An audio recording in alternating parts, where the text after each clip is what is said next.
இன்றே டவுன்லோட் செய்து உங்கள் ஃபேவரட் ஷோக்களை என்ஜாய் பண்ணுங்க.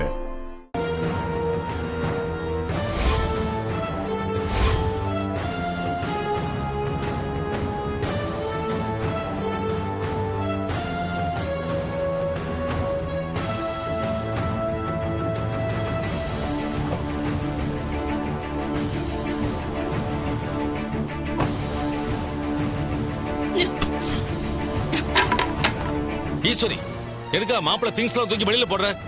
இவன் ஞாபகம் எதுவும் ரேவதிக்கு வரக்கூடாதுந்தா எல்லாத்தையும் தூக்கி கொண்டு வந்து வெளியே போட்டேன். ரேவதி அவ வீட்டுக்கார மேல உயிரையே வச்சிருக்கா.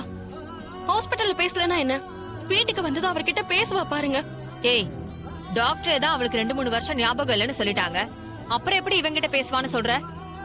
ஏன்னா அவ புருஷன் மேல வச்சிருக்க அன்பு அப்படி. அதெல்லாம் உங்களுக்கு எங்க புரிய போகுது? பாத்தியாக்கா எப்படி நக்கலா பேசுறான்னு? இத பாருங்க, ஒன்னு சொல்றேன், நல்லா கேட்டுக்கோங்க.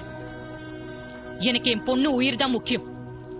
அதனால இவனை பத்தின உண்மைய ரேவதி கிட்ட மறைச்சுதான் ஆகணும்.